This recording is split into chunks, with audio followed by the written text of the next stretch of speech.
नमस्कार, लाइव हिंदुस्तान देख रहे हैं आप सभी। मैं हूं आपके साथ पल्लवी राजपूत। दिल्ली में पिछले 3 दिनों में दो बड़ी ऐसी घटनाएं घटी हैं जिसके बाद दिल्ली की कानून व्यवस्था पर तमाम तरह के सवाल खड़े हो गए हैं। सबसे पहली घटना नाबालिग साक्षी की हत्या, जिसकी सरेराह चाकू से निर्ममता के साथ गोद कर हत्या कर दी गई।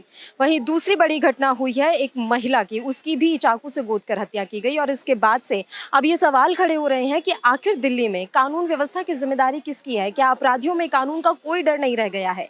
ऐसे में हम भी बाहर निकले हैं आज दिल्ली वासियों से ये जानने कि आखिर कानून व्यवस्था पर उनकी क्या राय है।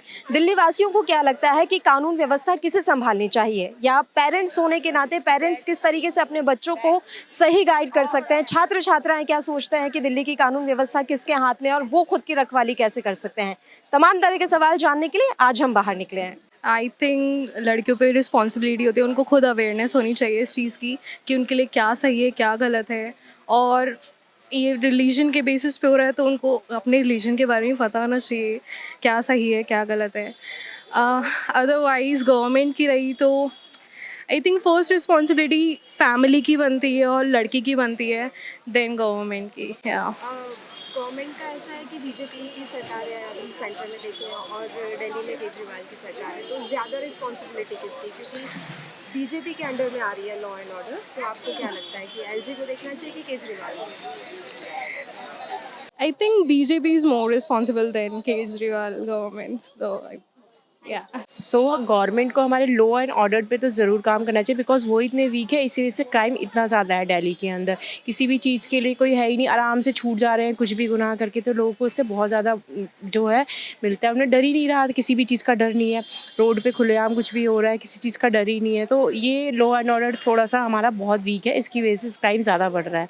बाकी एज ए पेरेंट्स को भी ध्यान रहना चाहिए, अपने बच्चों के साथ एज ए फ्रेंड ज़रूर रहना चाहिए कि आपसे बातें शेयर कर सकें। वो आपसे बातें शेयर नहीं कर पाएंगे, वो तभी अंदर ही अंदर जो चीज़ें होती है वो बता नहीं पाते और उनके साथ कुछ गलत हो जाता है। तो एज ए पेरेंट्स हमारी रिस्पॉन्सिबिलिटी बनती है कि अपने बच्चों के साथ बहुत अच्छे एक फ्रेंड की तरह, अगर पापा समझो आपके अगर उनको डांट रहे, तो मम्मी का फर्ज बनता है कि वो बहुत फ्रेंडली हो अपनी बेटी के साथ, या पापा अगर एज ए तो दोनों को ऐसा रहना चाहिए एज ए पेरेंट्स, मैं चाहती हूँ। क्योंकि बहुत समझदार हो गए हैं, उनको अगर हम कुछ कहते हैं या कुछ समझाते भी हैं तो वो अपने हिसाब से उस चीज़ को लेते हैं। तो पेरेंट्स की ये ड्यूटी होती है कि उनको इतनी लिबर्टी दें कि वो अपने आप को ऐसा बना लें कि कोई भी ऐसी सिचुएशन आती है तो अपने आप को संभाल सके। ऐसे तो गवर्नमेंट बहुत ध्यान भी रखती है, मैं फेवर करूँगी, क्योंकि अभी बहुत कम क्राइम है, पहले से बहुत कम है, क्योंकि बहुत ज़्यादा सिक्योरिटी और वो बढ़ चुकी है।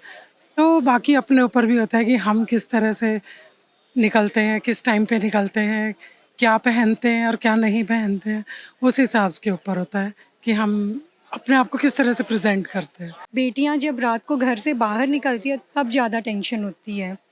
उसमें ये रहता है कि मेट्रोपॉलिटन में कैब भी लेती हैं बेटियां, तो कैब को हम कैसे है ना सिक्योर कर सकते हैं कि हमें पता रहे कि अपनी बेटियां सही जगह जा रही है या वापस आ रही है, तो ठीक है, ड्राइवर उनको मिसगाइड ना करें।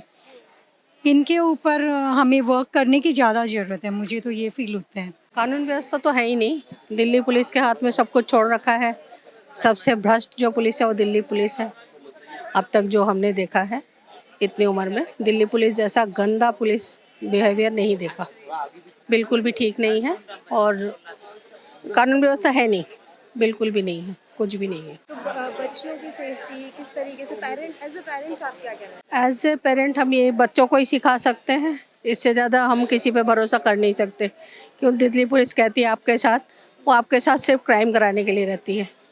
लूटपाट क्राइम में अगर आपको साथ करना है तो वो ज़रूर आपके साथ है, अदरवाइज़ दिल्ली पुलिस कुछ नहीं है। नहीं, ये दिल्ली के अंदर हर जगह जो क्राइम बढ़ रहा है, ये सब मुख्यमंत्री की जिम्मेवारी है, अरविंद केजरीवाल की।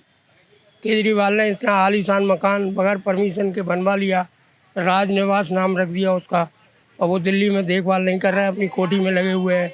विदेश से 5-5 करोड़ के टेंडर भरवा दिए, पर्दे ले आए, एसी बना दिया, दिल्ली में कोई देखभाल नहीं कर रहा है। एलजी की भी जिम्मेवारी है इसमें, वो इंटरफेयर करे और केजरीवाल को अपना हस्तक्षेप करे, तो ये कोई देखता ही नहीं है।